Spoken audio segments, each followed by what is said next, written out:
Muito obrigado pela presença. Muito obrigado. Pastor Maurício, nessa manhã, ele pensou que ia pregar num congresso de jovens, mas aí ele se deu conta que o congresso era de irmãos. Então ele está lá em Seattle, em Washington, numa igreja muito preciosa que eu estive lá, que eu conheci, pregando no congresso. Então tem gente que respira aliviada. Hoje o pastor não está aqui para me chamar a atenção, mas não esquenta não. Ele deixou ao meu encargo transmitir a boa palavra do Senhor nessa manhã, e durante a semana toda meu coração ficava pulando, porque desde que começou esse ano, já antes, no final do ano, eu falei, Deus, qual seria, que versículo o Senhor me daria para nortear a minha vida em 2018? Porque os irmãos sabem, quando nós não fazemos planejamento, quando nós não pensamos, qualquer coisa é coisa, qualquer caminho é caminho, qualquer situação é situação. Entretanto, quando nós somos dirigidos, quando nós somos guiados, quando nós temos propósitos, quando nós temos pontos e passos a seguir, parece que a coisa fica mais fácil de ser delineada. Ninguém acorda como um passarinho. E eu, durante o mês de janeiro, meu aniversário foi logo no começo, aí eu passei os outros dias pensando, a Bíblia fala que o Senhor cuida do pardal, né, que para nós lá no Brasil tem de monte, e é símbolo de nada, né? Igual cachorro vira-lata, pardal. Tem em todo lugar, a gente não sabe de onde vem, para onde vai, mas está sempre ali. Não canta bonito, não tem beleza, mas é o pardal. O fato dele estar por ali nas árvores já nos alegra, fala, puxa vida, não vivo num lugar tão acre, num lugar tão sem vida que não tenha nem passarinho. Então, eu fiquei pensando, mas se um passarinho é cuidado por Deus, qual a graça de nós sermos seres humanos, ficarmos preocupados com o trabalho, com comida todos os dias? Por que o Senhor não nos dá essa despreocupação com a vida? E eu passei o mês de janeiro inteirinho, continuo sem resposta. Não sei por que nós nos preocupamos, nos atribulamos, nos afadigamos, ansiamos, desejamos e não conseguimos ter esse sossego que a palavra pede. Então, no meu coração, eu falei, tá aí, vou começar a pensar sobre isso. E comecei a ler alguns livros, visto que nós entramos esse ano na leitura da Bíblia para o ano, como igreja, tentando ler em comunidade a Bíblia durante um ano. Nós vamos lê-la inteira, se os irmãos abraçarem o projeto. Se não abraçarem, ainda está em tempo. Se você começar hoje, você vai acabar em fevereiro do ano seguinte, mas vai acabar. Mas desde já eu convido, vem conosco nessa caminhada. E aí, lendo alguns livros, eu criei coragem, comecei a reler alguns livros esse ano também, e eles fazem muito bem, porque eles oxigenam o coração, eles oxigenam a alma. Muito obrigado. Eles oxigenam a nossa mente, a gente começa a pensar e expandir e viajar. Então, a leitura da Bíblia fez com que, de certa forma, eu voltasse a ser impulsionado a ler alguns bons livros. E, curiosamente, alguns livros que eu li, as primeiras partes, eu já li 2, estou no 3º, e me pego deles falando sobre repensar a vida. Há uma música para os cariocas, acho que ele é carioca, né, pastor? Vizinho do pastor Marco, que ele diz aquela célebre frase, deixa a vida me levar, não canta, vida leva eu. Deixa a vida me levar, vida leva eu. E por causa de alguns acontecimentos, de mortes, de guerra, ou então de situações mal resolvidas, eu ouvia no Brasil uma expressão que eu não conhecia, que é exatamente essa. E segue a vida, e segue a vida, e a vida segue. E eu então fiquei pensando, e a vida segue, e segue a vida, e a vida segue. E não me veio um outro texto, senão um que eu vou passar bem rapidinho aqui, 2 Crônicas, capítulo 21, 2 Crônicas, capítulo 21, versículo 20, famoso. E quando os irmãos lerem a Bíblia no plano, se é que não leram, os irmãos vão entender melhor esse texto, mas eu não vou discorrer 100% sobre ele, porque eu gostaria de chegar exatamente na parte. 2 Crônicas 21, 20, que é o que me importa.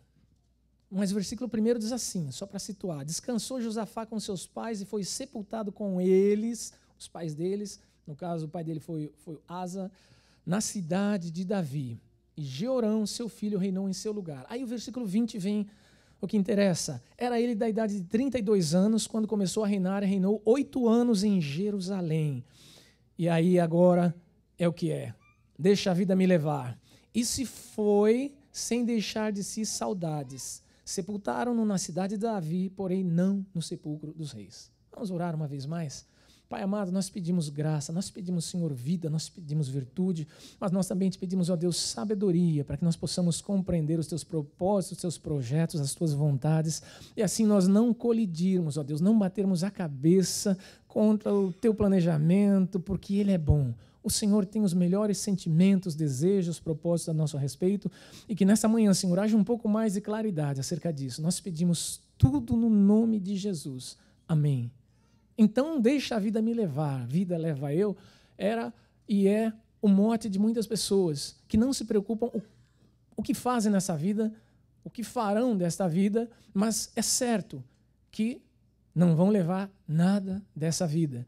E esse texto, já correndo, esse texto especificamente fala de um rei que era filho de um homem bom, rei Josafá, que era neto de um homem tão excelente quanto o rei Asa, que promoveu uma mudança em Israel, e ele tinha dentro de casa o exemplo, ele tinha dentro de casa uma educação formal, religiosa, ele tinha dentro de casa todo o preparo para ser uma pessoa boa, para ser uma pessoa, no mínimo, regular. Mas a Bíblia fala que, de certa forma, esse rei se tornou uma fera. Esse rei ficou com a cabeça mudada. 32 anos, ele era jovem. 32 anos, para quem tinha aquela expectativa de vida de 100 e tantos anos, 32 anos era um menino. Aqui eu sei que vários já chegaram aos 18, ainda nem sonham com os 32. Eu já passei de largo por eles, pelos 32. 32 acho que eu tenho só de evangelho agora. Então esse rei começa a reinar com 32 anos, e se fosse um presidente, ele em 2 mandatos se autodestrói. Em 8 anos ele consegue fazer o que o seu pai e o seu avô haviam edificado, ele consegue fazer a destruição de tudo aquilo. Ele leva o povo à imoralidade, ele leva o povo à idolatria, ele se torna uma pessoa cruel, manda matar seus irmãos, ele manda matar qualquer opositor, ele se torna um assassino incontido, e de repente ele recebe uma carta de um profeta, usado por Deus, claro, e nessa carta o Senhor fala para ele diretamente, não quis nem falar com ele, mandou uma carta e disse: olha, rei, você vai sofrer nos seus últimos dias de morte, não vai ser muito tempo, você vai sofrer e vai morrer, e as suas entranhas vão ser expostas. Então a Bíblia fala, isso não é uma história porque ela dá data, dá nome, dá lugar. Se você perguntar para um judeu, ele vai confirmar que esse senhor existiu, o rei Jorão ou Jeorão existiu, e ele sofreu, quando estava perto dos seus 40 anos, vários meses dessa enfermidade, que hoje em dia alguns arqueólogos dizem que foi alguma bactéria mortal que acometeu. Então sua carne se abriu, ficou exposto, não cicatrizava. Então imagina a dor, o sentimento que havia nesse homem antes de morrer. E quando ele morreu, foi uma festa. A Bíblia fala que as pessoas disseram, foi sem deixar nenhuma saudade. Aquela expressão que nós dizemos, já foi tarde. E eu me lembro, ou pelo menos eu penso que na Bíblia só houve, junto com Jeorão, mais 2 pessoas terríveis assim que entraram para a história como pessoas que não deviam ter nem entrado para a história. Judas andou com Jesus, caminhou com Jesus, aprendeu de Jesus, ouviu os milagres de Jesus, era um dos nomes mais populares naquele tempo em que ele nasceu. Havia muitos Judas. Depois do evento Judas, da traição de Jesus, não só os israelitas, mas nem a cristandade coloca o nome de Judas. Eu até hoje não conheci nenhum Judas, tirando os que se malha no poste, eu nunca conheci nenhuma figura física humana chamada Judas. Então, Judas, Jeorão, e tivemos também o tal do Pilatos, que no credo evangélico diz, trouxe ele como um homem omisso, creio em Deus Pai Todo-Poderoso, Criador dos céus e da terra, e em Jesus Cristo, seu Filho, que nasceu de virgem, e Pôncio Pilatos, Um homem que é tido na história como omisso, como fraco, como mimado. Então, essas três figuras na Bíblia, você quando analisa, quando pensa, fala, não fizeram falta nenhuma, não fariam falta nenhuma.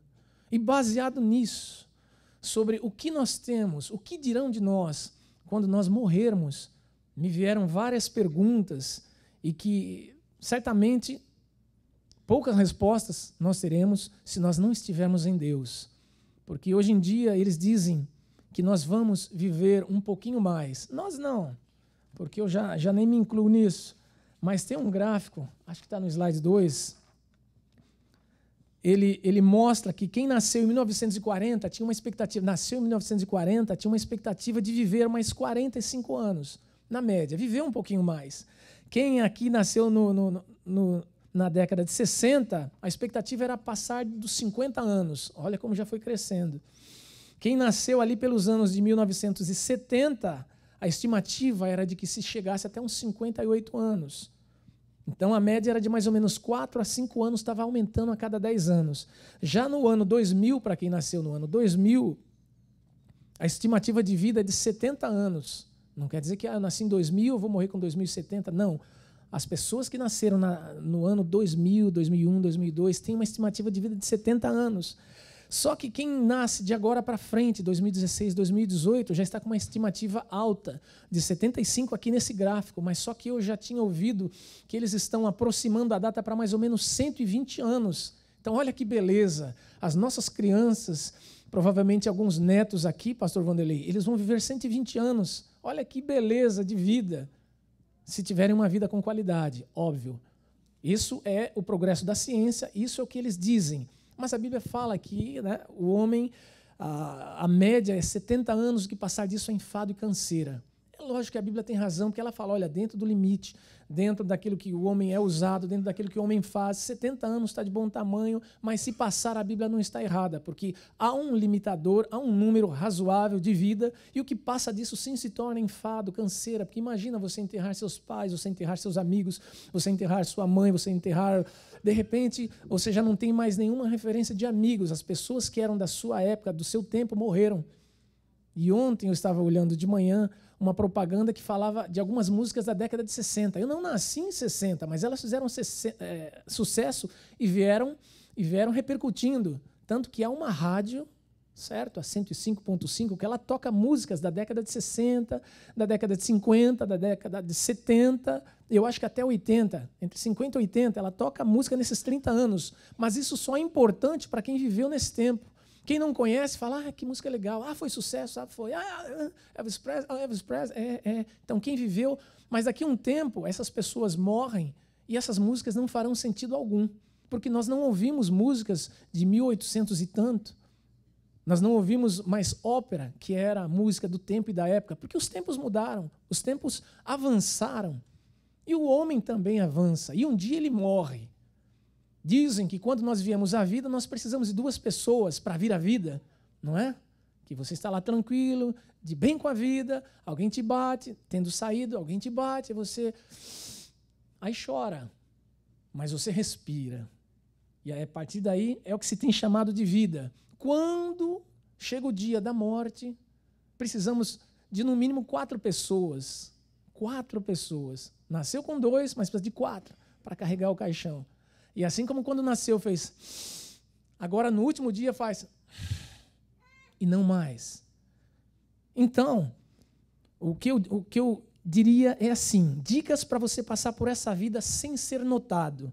Você quer que as pessoas digam a mesma coisa de você também, digam de mim, olha, já foi tarde, não faz falta nenhuma. Olha só, eu coloquei alguns pontos aqui, discuta bastante, brigue, exija os seus direitos, sabe, aquele que não perde para ninguém, pode mudar o slide. Exija os seus direitos, não perca disputas, ganhe sempre. Sabe aquela pessoa que não quer perder para ninguém, por nada, não importa o que, eu não perco, eu não quero. Crie confusão, barraco mesmo, isso mesmo, olha, se preciso sai no braço. Não aceite ser derrotado, não aceite ser inferiorizado. Olha, se alguém te desrespeitar, primeiro os seus direitos, primeiro as suas conquistas, primeiro você. Fale o que está errado ao invés de emitir ações e noções de correção. Critique tudo. Fale mal de tudo. Fale bastante mal. Diga, olha, eu não gosto, não concordo, eu não aceito, eu não quero, eu não vejo, eu não entendo, não é assim, não é isso, não é o que eu quero. Faça dessa maneira. 2, seja ausente. Afinal, ninguém é de ferro. Nós vivemos em dias em que está todo mundo cansado. Aí eu li esses dias no Facebook, ou ontem, alguém postou alguma coisa também desse tipo. E eu não fui no Facebook xeretar Facebook de ninguém. Fiquem tranquilos. Eu vi porque na hora que eu abri lá, que eu fui postar uma foto da Juju, apareceu, não sei de quem, que falava que uma mulher trabalhava com datilografia. Alguém aqui sabe o que é datilografia? Lição de casa. Se não, pergunte para o pai. E a mãe dizia que você não ia ser ninguém se não soubesse datilografia. Então tinha que ter o diploma de datilografia. Uma datilógrafa, uma mulher que batia na máquina de escrever, ela recebia 2 salários e vivia mal. Aí veio uma atualização. Essa mesma datilógrafa ganhou uma máquina elétrica, ganhava 2 salários e vivia mal.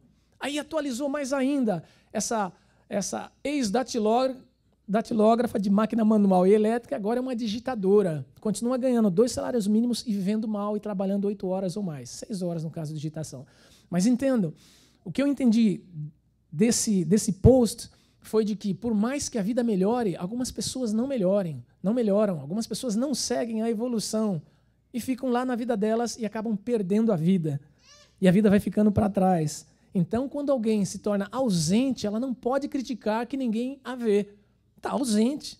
É uma questão não é nem Newton, não é nenhuma questão de 2 corpos não ocupam o mesmo lugar. É que você não está presente, você não vai fazer falta. Para Deus você faz falta. Mas eu estou dizendo de nós humanos para o dia do seu e do meu enterro. Ai, meu Deus, falando de morte de novo, é a segunda vez.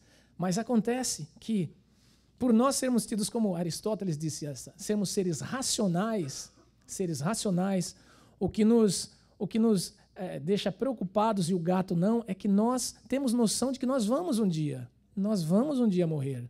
Com certeza, ninguém aqui vai ficar para a eternidade, a menos que Jesus volte e te arrebate. Mas caso contrário, todos nós vamos morrer. Os animais não têm essa noção de morte, por isso que eles vivem tranquilos.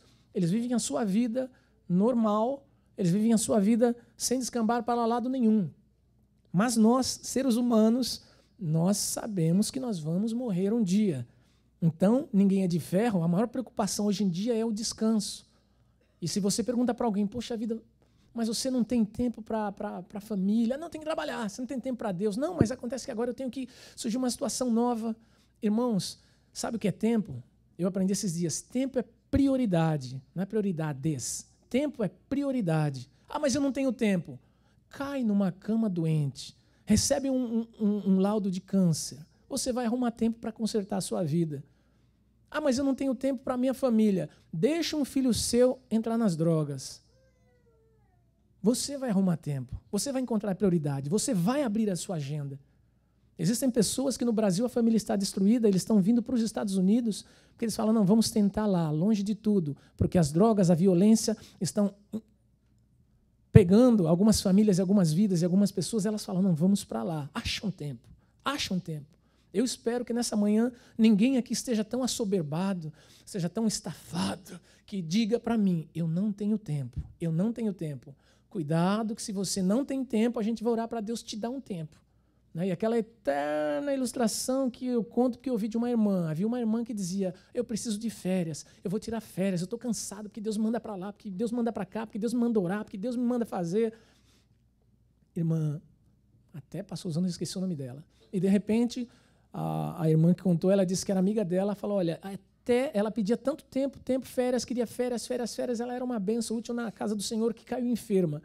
Ficou na cama, ninguém achava a doença dela, e aí um dia ela orando, Deus, o Senhor lembra que eu desde a minha mocidade tenho servido, e agora, olha, eu estou aqui enferma, ninguém acha nada, Deus, o que vai acontecer? O Senhor vai me levar? Aí disse que ela ouviu uma voz bem clara, você não queria tempo? Eu estou te dando tempo. Irmãos, nós não somos máquinas, e eu não quero também aterrorizar ninguém aqui, dizendo que servir a Deus é impositivo, é um machado no seu pescoço, se você não fizer, você morre. Não, mas eu digo assim, não deixe a vida te levar. A vida que Deus nos dá é uma bênção, e nós somos parceiros de Deus. Nós precisamos ser bênçãos para Deus. Então não se excuse, não se justifique pela ausência em relação a tudo. Quem não é visto, não é lembrado. Conhece essa frase? E nem cobrado. Não vai ser visto, não vai ser lembrado, também não vai ser cobrado. Não cria referências. Quem não vem, não cria referência. Como é que eu vou indicar fulano se não dá mais? Não sei, não conheço. Não se envolve. Não gosta para justamente não ter que aparecer, ter que fazer, ter que ajudar. Eu não digo só na igreja, eu digo na sociedade. Tem gente que é incapaz de ver um papel no chão ou caixa caída no mercado. Não, tem quem faça. Se eu tirar, eu vou estar tirando trabalho de alguém. Passa por cima daquilo. Se você pode resolver uma situação, faça. Mas, geralmente, eu vejo que aqui na América nós não queremos nos envolver com nada. Eu não me envolvo. Se envolva. É importante que você se envolva para ser lembrado. Não participe. Não seja voluntário de absolutamente nada. Não ajude em escolas, não ajude na igreja, não ajude a pegar banco, no nosso caso aqui. Não ajude as irmãs, não ajude os irmãos. Não venha, não participe, fale mal, descambe, acabe. Não faça. Seja ausente mesmo.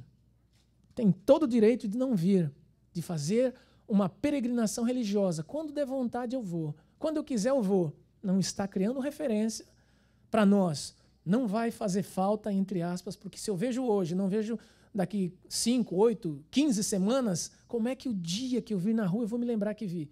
Irmãos, eu estou com uma cabeça já passada, me perdoem, mas eu não vou conseguir lembrar. Agora, quando nós criamos relacionamento, quando nós vemos, quando nós estamos presentes, quando eu tenho o telefonema, quando eu tenho o seu nome, quando eu me lembro do seu nome, isso de vocês também. Quando você se lembra da pessoa que está do seu lado, o nome, o telefone, é sinal que você estava presente. Eu tenho na minha lista de telefone, eu acho que mais ou menos uns 70 nomes. Para eu não esquecer mais o que eu estou fazendo. Olha, pastor Vanderlei, o pastor. Não, ele não, porque é fácil. Mas quando eu coloco uns nomes de pessoas, eu coloco mais ou menos irmã Paula, a cozinheira, a irmã Andréia, a dentista, a Mara, encontrei no mercado, o José, eu acho que ele fez a minha churrasqueira. Eu coloco coisas do lado para eu lembrar, porque eu já não estou lembrando, porque não fazem parte da minha vida. 3, você não quer ser lembrado? Seja desobediente, não se submeta. Vocês já viram que uma pessoa que não vai fazer falta é aquela pessoa espoleta, não está nem aí, está explosiva para todo mundo, vive no mundo dela, vive a realidade dela, vive a situação dela, ela é desobediente de pai, de mãe, ela não está nem aí com o patrão, com o colega, com o amigo, ela vive a vida dela orientada pelo nariz dela. Esse tipo de pessoa não vai fazer falta nenhuma o dia que morrer, por causa dessa atitude. Quem é que gosta de andar com gente desobediente? Me diga, seja sincero, levanta a mão, balança o pé. Não vou achar ninguém que goste de andar com gente desobediente, porque gente desobediente é gente sem sentimento. Gente desobediente é gente sem inteligência. A Bíblia recomenda que nós sejamos inteligentes, que nós sejamos obedientes, que nós sejamos para com Deus agradecidos e sejamos atentos ao que Deus orienta. Quando você é desobediente para com Deus, para com seus pais, você não vai ser obediente a mim, você não vai ser obediente às leis, você não vai ser obediente a ninguém. Até diante do delegado, do juiz, vai querer pegar o juiz, porque é desobediente. O dia que morre, não faz falta nenhuma, não aceita palpites nem conselhos. Na minha vida, mando eu. Não me vem falar... Já estende a mão assim, né? Um pouco mais, se tivesse uma mão mais longa, elástica, já punha no peito e diria, nem tente falar. Eu sei que quando nós não somos chamados para conversar ou para falar, nós não temos por que nos meter, entre aspas. Mas a Bíblia fala que na multidão de conselhos, na multidão de conselheiros, há sabedoria. Às vezes você se encontra numa situação tão difícil e a saída está tão clara, mas você não consegue ver. E você não aceita nenhum conselho, você não aceita nenhuma diretiva. Mas a orientação de Deus é que você mude esse seu jeito de ser e sua maneira de pensar e você se submeta. Sim, nós precisamos de ajuda, nós precisamos uns dos outros. Houve alguém que disse que essa vida é uma teia e nós somos um fio. E nós ainda não entendemos a nossa posição nessa teia que é a vida, nessa trama que é a vida. Você é importante para alguém. Nós somos importantes, nós somos um corpo. A Bíblia nos chama de corpo. Então, o desobediente, ele não reconhece os erros, ele é soberano. Pastor Marcos gosta dessa expressão, soberano, porque o soberano, ele não admite ser questionado. O soberano, ele sabe tudo. O soberano não erra, se engana. O soberano é aquele que falou e acima dele não tem mais ninguém.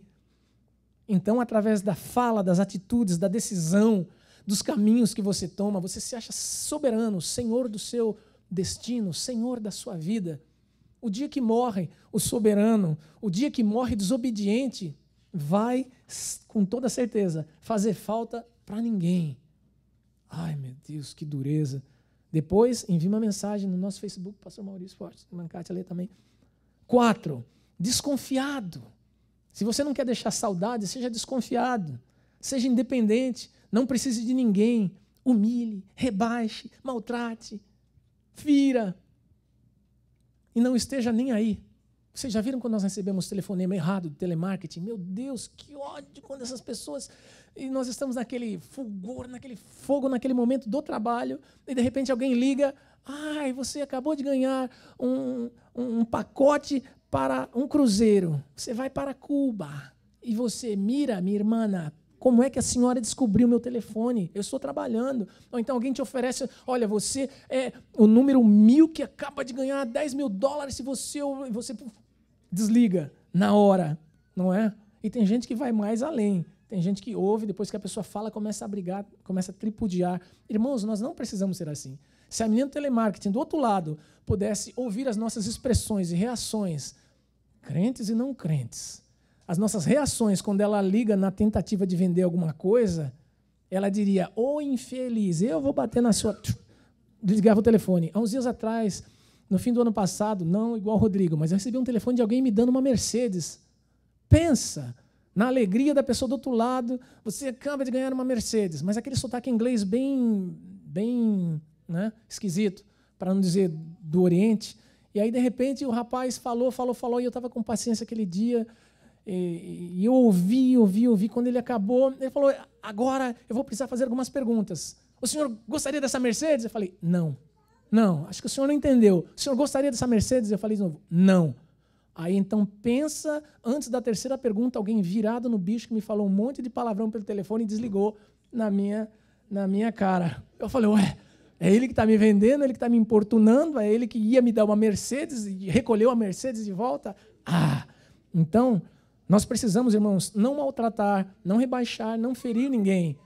Pessoas que fazem assim vão sem deixar saudade nenhuma. Como vocês veem, hoje de manhã eu não estou pregando, eu estou refletindo com os irmãos.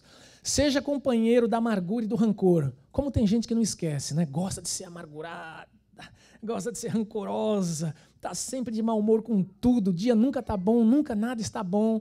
Seja assim, não vai fazer falta nenhuma o dia que se for. Busque ser famoso, busque ser uma celebridade. Ué, o que é ser famoso? Alguém que me conhece, eu quero ter um status, eu quero estar aí segurando o microfone, o pastor Juna me chama para cantar, mas me dá um lugar onde a câmera pega ali mais ou menos o meu melhor ângulo, me veja, olha, sou famoso, eu quero ser famoso. Irmãos, e há um professor que ele fala, mais importante do que ser famoso é ser importante, porque o famoso não é importante para todo mundo. Agora, o importante é importante para alguém, mas a gente chega lá, em função dessa fala dele, eu falei, tá aí, tem gente querendo ser famoso, não só pelo barraco, mas principalmente porque quer marcar a sua imagem. Mas, irmãos, no reino de Deus e diante das pessoas, ser famoso não é o que vale. Nós fazemos a pessoa famosa, não é ela que se faz, não é ela que se autopromove. Quando morre um famoso, ele morre igual o que não é famoso. E ele fica no mesmo lugar, no chão, imóvel. E a memória dele vai. Quantas pessoas famosas os irmãos já viram que morreram? Os irmãos já souberam que morreram. Básico, eu sei. Vai assistir o Oscar, tem lá 5 minutos só para falar dos que morreram. Todo ano, que morreram só esse ano, não morreram atrás. Morreram só esse ano. Qualquer show americano agora, eles homenageiam os mortos com muita justiça, com muita correção. Os famosos. Mas famoso também morre. Só que eu prefiro ser uma pessoa não famosa aos olhos do mundo, mas famoso para Deus. Eu gostaria e quero que Deus me veja. Agora, se as pessoas me veem, irmãos, isso não tem importância das pessoas me acharem ou me terem por famoso para que eu tenha o meu ego satisfeito, buscando a aparência, o orgulho. Eu não quero ser famoso, irmãos. Não quero mesmo. Eu prefiro me esconder atrás de Jesus. Se há alguém que tem que ser famoso, se tem alguém que precisa ser conhecido, é Jesus. Ele é famoso e ele é importante. Ele é famoso, ele é importante. Ele muda realidades, ele muda histórias, ele muda destinos, ele muda situações. Jesus, ele é famoso. Isso 6 dicas rápidas, só para que você pense, se eu morrer, eu vou deixar saudade? Se você não quiser deixar saudade, faça assim como eu disse nessas 6 primeiras. Agora, para nós, é importante que nós queremos deixar saudade no coração, na vida de alguém. Nós queremos ser lembrados por alguém, porque quando você não deixa saudade, a sua roupa é queimada, a sua casa é derrubada, a sua memória é jogada para lá, e a Bíblia fala que a memória do ímpio ela é destruída, ela é pulverizada, ela vai junto com as águas, não volta. Agora, o justo, a memória do justo, diz a palavra, ela é abençoada. A memória do justo é posta em memorial eterno. Sabe o que é isso? Jamais se esquecerá. Quantas pessoas Deus honrou e trouxe importância, dizendo, olha, você vai ser lembrado por toda a vida. A mulher que de repente quebra um cântaro de perfume, e Jesus fala, o que ela fez vai ser contada por muitas gerações. E nós estamos até hoje, quase 2000 e tantos anos, falando dessa mesma mulher que quebrou o cântaro, embora não tenha nome. Não era famosa por de lá, mas tornou uma pessoa imortal em memória a nós. Mas se você quer deixar saudade, deixe marcas que validem a sua existência. Olha, existiu, porque tem pessoas que parecem que foram sombra. Nós sentimos que estiveram presentes, mas não fizeram nenhuma diferença. Se você quer fazer diferença, inspire pessoas que busquem o seu exemplo. Chega de achar e dizer, não, olha, eu não sou exemplo para ninguém, eu sou pecador, eu sou o menor, ai de mim. Ok, na humildade você assim o diga, mas só que há um encargo sobre nós, povo de Deus, há um encargo sobre nós, homens e mulheres que receberam a Jesus, de fazermos a diferença na vida das pessoas e sermos exemplo.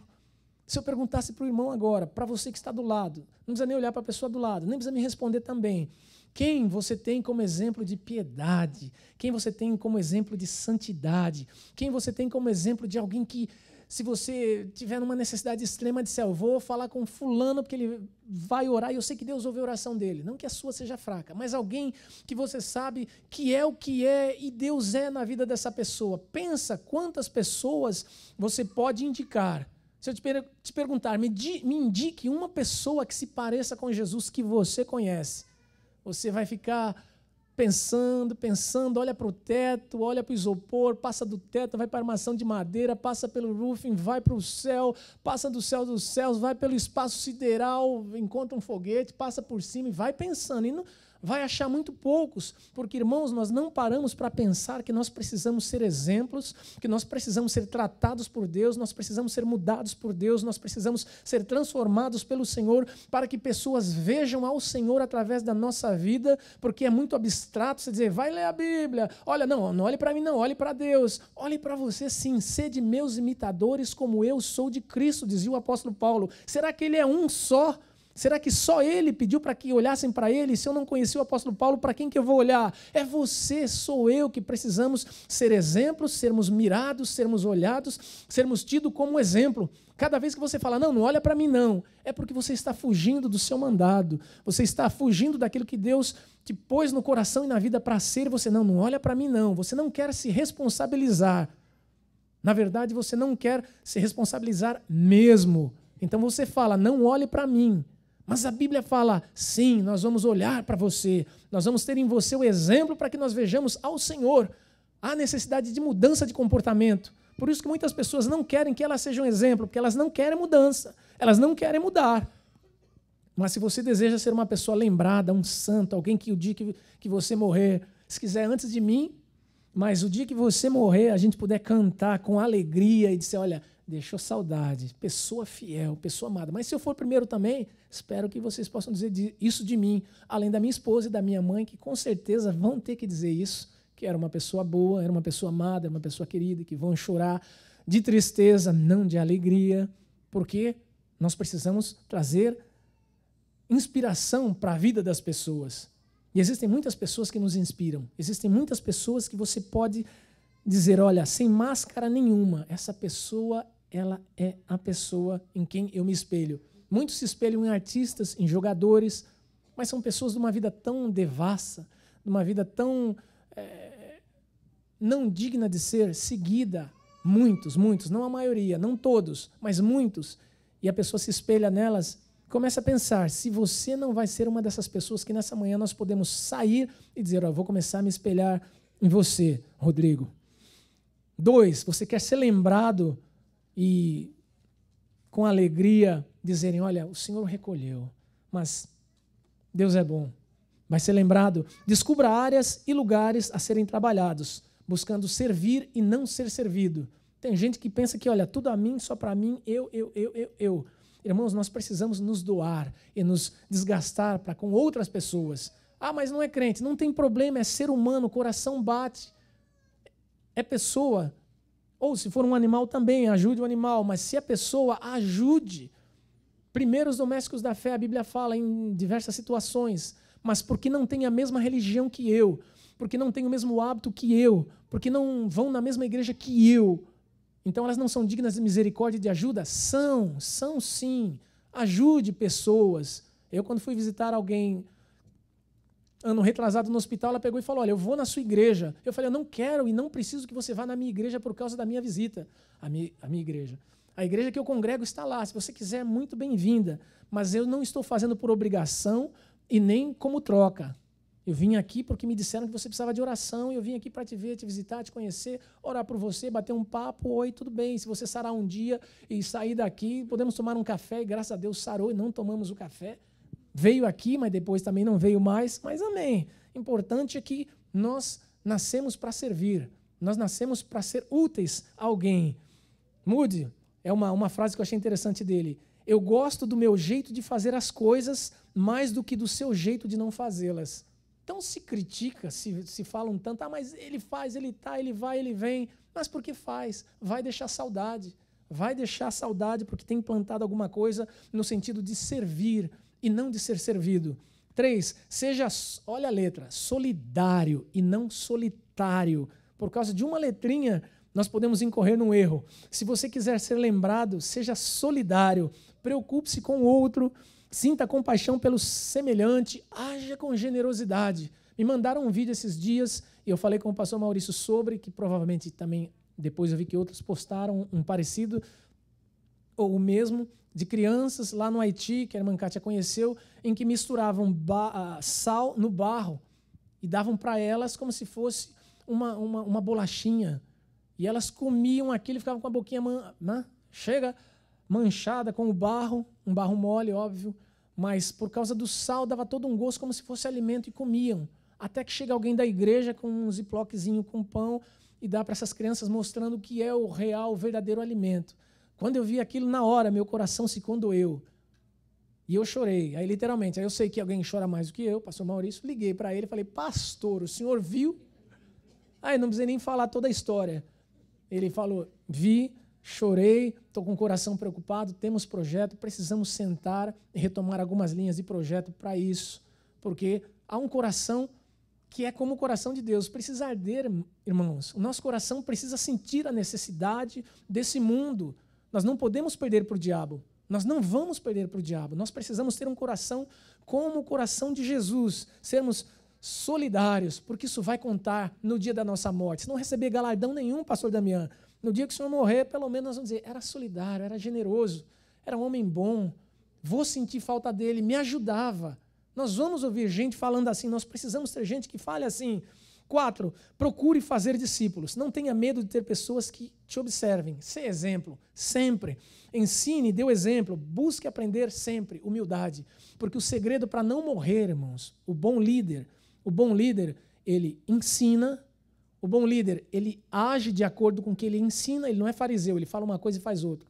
Então ele ensina, ele age e ele tem humildade para perguntar quando não sabe. Ou humildade para buscar aprender. Nós não sabemos tudo, nós não nascemos prontos mesmo. Quem nasceu pronto é micro-ondas, quem nasceu pronto é geladeira, quem nasceu pronto é carro, e ainda assim dá uns defeitos, dá uns recalls, depois tem que voltar. Mas nós estamos em processo de aperfeiçoamento. Nós não sabemos tudo, irmãos. Nós precisamos pedir àquele que sabe todas as coisas que nos ajude a fazermos discípulos e a sermos discípulos, a termos pessoas que andem após nós e que venham a ser bênção nas mãos do Senhor, porque nós não seremos eternos.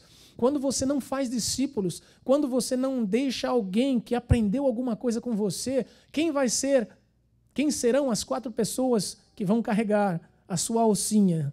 Me diga. Quem é que vai chorar e dizer, vai fazer falta, vai fazer falta?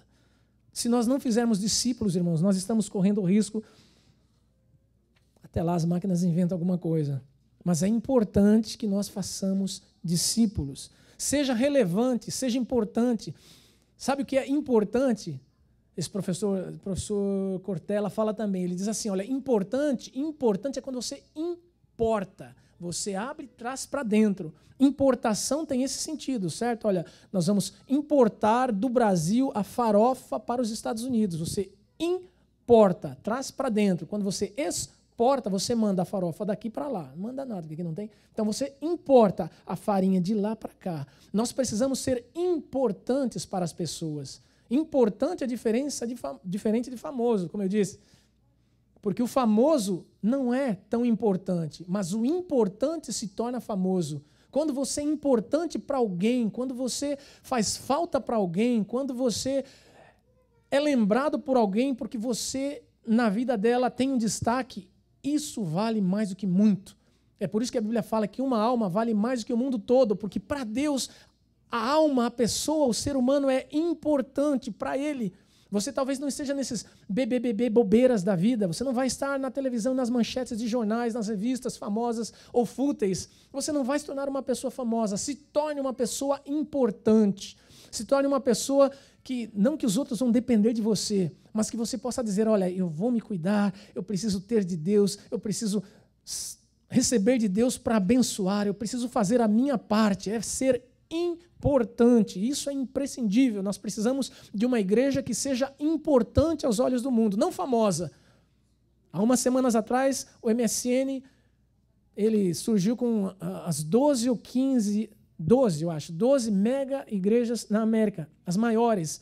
E o curioso que eu li, a que tinha a número 12, recebia uma média de pessoas semanais em torno de 20 mil pessoas. Sabe o que é 20 mil pessoas atendendo a um culto, a 2 cultos, a 3 cultos, a 4 cultos? Então eles fizeram uma média de quantas pessoas foram no mês, dividiram pelas semanas e disseram, a 12ª recebe mais ou menos 20 mil pessoas. E a maior, a número 1, recebe 44 mil pessoas. Sabe o que é 44 mil pessoas num domingo adorando ao Senhor? É bastante gente, é bastante gente. Então eles chamaram de mega igreja. Só que para Deus, a mega igreja de 44 mil, ou a small church de 20, de 10, de 11 pessoas, é tão importante para Deus. E você faz diferença, você faz falta no coração de Deus, você faz falta para nós, você faz falta na comunidade, porque você é importante. Há uma frase que diz assim, saudade, aí eu pus até o nome do camarada, porque eu falei, olha, realmente tem que honrar. Saudade é um sentimento que, quando não cabe no coração, escorre pelos olhos. Não é bonito? Podia estar na Bíblia, né? Que bonito. Saudade é um sentimento que, quando não cabe no coração, escorre pelos olhos. Eu gostaria de ver e de saber. Eu não vou estar lá no dia, mas quantos vão sentir saudade de mim? Oh, depressivo. Não. É só um exercício de imaginação. Quantos sentirão saudade? Quantos chorarão de fato pela ausência? Embora sabendo que um dia estaremos juntos no Senhor. Mas aqui nessa terra, enquanto o Senhor não leva, enquanto a nossa hora não chega, nós vamos aprender a viver sem. E é difícil você aprender a viver sem uma pessoa que você amava. Mas só que existem pessoas que nós dizíamos que amavam, só que essa segunda parte não brota. Essa saudade não vaza pelos olhos. Fica na saudade, na memória, depois esquece. Irmãos, é importante que nós sejamos relevantes para o mundo. De novo, importante, nunca mais vai esquecer.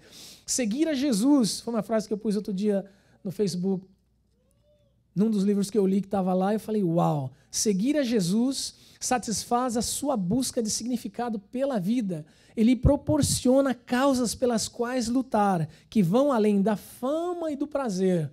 Se alguém busca nessa vida só fama e prazer, existe uma causa muito maior quando você conhece a Jesus, qual seja, ajudar as pessoas que estão do seu lado. Você deixa de viver para si, você deixa de viver segundo os seus interesses, você passa a viver para Deus. E quem disse isso? Bono Vox, anterior Bob Marley. É ele mesmo, pelo menos é a citação que dá. Só ele para dizer se ele disse ou não essa frase. E, terminando, nós precisamos descobrir a razão de existir, irmãos. Nós precisamos saber, a minha existência é só para virar pó? A minha existência é só para que eu um dia almeje pelos céus, ou os céus? A nossa existência, irmãos, precisa ser vista diante de Deus como concretizada. Olha, eu vim porque Deus tem um propósito na minha vida. Eu perguntei para Deus, qual é esse propósito? Deus fala, Deus traz, você começa a analisar e você descobre para que você está nessa terra. Você não é um pé de couve, porque se fosse couve ainda servia de comida.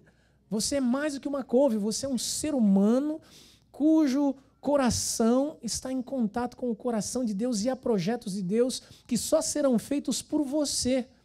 Se você deixar de fazê-los, se você abrir mão daquilo que Deus tem para a sua vida, você é o único prejudicado.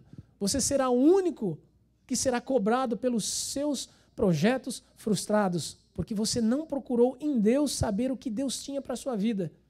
Ninguém entra numa empresa quando está atrás de uma vaga e chega lá e fica parado. Você procura saber, olha, eu gostaria de ser gerente aqui dessa loja. Aí, de repente, a empresa te chama, olha, nós aceitamos seu currículo, você é gerente. Você vai para lá de roupinha, terno, gravata, você sabe que tem uma mesa e um telefone, e você fica lá parado, sentado. Ou mesmo que não seja gerente, que seja qualquer coisa. Eu fui para lá para ser, Você chega lá, você vai tomar instruções daquilo que esperam de você. Qual que é a sua função, apesar de nominalmente você ser gerente, você ser vendedor, você ser encarregado, você ser mecânico. Você tem uma função e alguém vai dizer o que você deve fazer. Vocês, no alto da idade que tem, me ouvindo nessa manhã, nos seus 20, nos seus 30, nos seus 60, já descobriram diante de Deus qual é o chamado de Deus que vocês têm em sendo cristãos, em sendo filhos de Deus? O que Deus tem de ideia e de projeto para você e para mim? Você já se perguntou?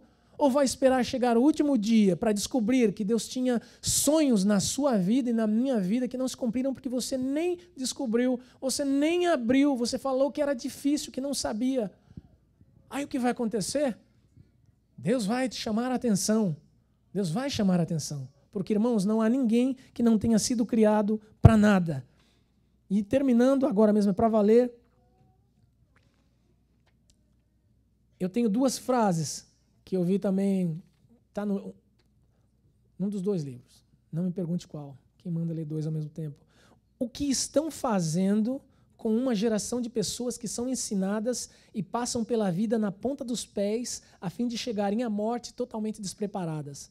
Há um evangelho tão macio, há um evangelho de gente que não gosta de ser confrontada, de gente que não gosta de pensar. Por isso que Romanos 8 fala para nós termos um culto racional em que você pare, que você pense. Então está se formando uma geração de gente que passa por essa vida com um sapatinho de algodão, que não sabe por que veio, não sabe o que está fazendo, finge que sabe para onde vai, então passa por uma vida tão macia, na maciota, que não sabe para que serve.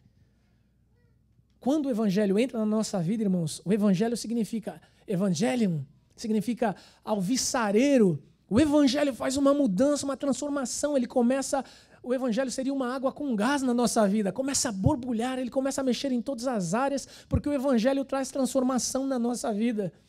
Não passemos por esta vida com um sapatinho de algodão. Precisamos ser capacitados por Deus. E agora eu termino de verdade. A minha frase: nossos ancestrais temiam a Deus. As pessoas mais antigas temiam a Deus. Hoje em dia, as pessoas temem a morte. Elas não temem mais a Deus, elas temem a morte, o medo de morrer, porque descobrem que não estão preparadas. Descobrimos que não estamos com o suficiente arsenal pronto para irmos para o outro lado. Nós não estamos preparados para morrer, então isso nos dá medo, isso nos inflige um terror. Mas sabe que quando você tem Jesus, que quando você encara a morte de frente, aliás, você não encara, Jesus vem e fala, não, ele não, agora ele dorme e você passa, a morte não nos alcança. Quando nós falamos em morte, nós falamos no sentido figurado, sim, que um dia nós vamos morrer, mas na verdade nós não vamos morrer, nós vamos dormir no Senhor para que Ele, no seu tempo, ao nos acordar, nos faça estar juntos com Ele. Mas nós seremos lembrados, nós precisamos ser lembrados como gente que fará diferença, como gente que precisa dizer, olha, houve lágrimas, houve sofrimento, houve dor, morreu, acabou a carreira, mas eu sinto falta, vai fazer falta porque deixou um legado, não deixou uma herança. Herança corrói, herança é aquilo palpável, herança é algo tangível. Agora, quando nós deixamos um legado, o legado ele é intangível, o legado fica aqui dentro,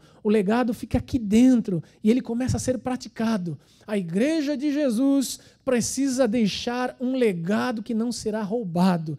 Nós precisamos deixar legados que façam com que as pessoas que vierem após nós sejam pessoas que entendam o propósito e o projeto de Deus e que pelo menos chorem quando nós morrermos e que sigam a sua vida com alegria, sabendo, fomos criados por alguma coisa, deixamos saudade. Eu tenho muitas saudades de muita gente que já foi, e cada vez que alguém liga, eu converso com alguém que há muito tempo eu não falava no Brasil, e que eu pergunto por alguém que morreu, me dá um nó no coração, porque eu gostaria de ter voltado ao Brasil e abraçar pelo menos umas 100 pessoas que eu via Jesus no rosto e que eu sei que já foram levadas e que morreram, também depois de 15 anos. Mas a alegria é essa. Fizeram a sua história, fizeram parte da minha história, e o dia que nós fomos para os céus, se Jesus permitir, eu quero chegar e dizer, pastor Marcos, o senhor, não que o senhor vai primeiro, não é desejo não, hein? Mas caso o senhor vá sem eu saber, eu quero chegar no céu e dizer, olha, o Senhor fez falta para mim, o Senhor me ensinou, o Senhor me ajudou, o Senhor... Vou chorar, irmãos. A Bíblia diz que nós podemos chorar, nós podemos ter luto, mas o nosso tempo de luto passa. Para aqueles que são importantes, para aqueles que permanecem num cheiro, numa palavra, numa lembrança de uma risada, foram e são pessoas importantes. Agora, aqueles que foram sem deixar saudade, nós nem lembraremos do nome mais. Amém? Seja importante ao seu irmão, mas principalmente seja importante para Deus. Vamos orar? Pai amado, nós te damos graças sempre, porque a tua bondade, Senhor, o teu amor, o teu carinho e a tua fidelidade nos ajudam. O Senhor nos conhece por dentro, o Senhor nos conhece por fora. A tua palavra diz que foi o Senhor quem nos entreteceu, nos deu os contornos que temos, ou antes disso, antes que não fôssemos nada, fôssemos substância informe. É assim que o Senhor nos trata, substância informe, nós não éramos nada. O Senhor já nos conhecia. Por isso, Pai amado, nós colocamos a nossa vida nas tuas mãos, para que sim, nós possamos deixar rastros nesta terra, não porque fomos pesados, não porque fomos angustiadores, não porque fomos cruéis, não porque fomos maus, mas porque o Senhor nos transformou, porque o Senhor nos deu graça, o Senhor nos deu pessoas, o Senhor nos deu amigos, o Senhor nos deu família, Senhor, e deixamos neles marcas importantes de aprendizado, de ensino, de compartilhamento, de auxílio, de ajuda, de perdão, de ensinamento. Senhor, que nós possamos fazer falta sim às pessoas, mas quando nós chegarmos diante de Ti, Senhor, com o coração desnudado, com o coração revelado, sabendo que cumprimos o projeto e o propósito que o Senhor tinha para a nossa vida em amor, em graça, em satisfação, e sermos recebidos por Ti, ó Deus, com o galardão, com o reconhecimento de que somos Teus filhos e que o Teu coração se orgulhou da nossa vida nesta terra e os propósitos que o Senhor deu para nós. Concretiza, Senhor, realiza os teus projetos no nosso meio, que nós tenhamos uma comunidade sarada, que nós tenhamos irmãos que sejam diferenciados, que nós tenhamos vidas que venham fazer diferença, vidas que sejam valorosas, vidas que sejam mais caras do que um iPhone, vidas que sejam muito mais caras, ó Deus, do que roupas, vidas que sejam caras, ó Deus, porque nós queremos sentir saudades dos nossos irmãos, nós queremos abraçar os nossos irmãos porque nos fazem falta e estamos indo, Senhor, para casa, nós estamos indo para lá. Eu sei que o Senhor tem projetos diferentes na nossa vida, tempos diferentes, o Senhor tem caminhos diferentes e nós vamos, Senhor, mas no dia que o Senhor nos chamar, permita que a nossa memória, permita, Senhor, que as nossas ações, permita que os nossos atos falem, Senhor, mais alto do que o sangue, Senhor. Faz com que essas coisas fiquem na nossa memória, na memória dos nossos irmãos,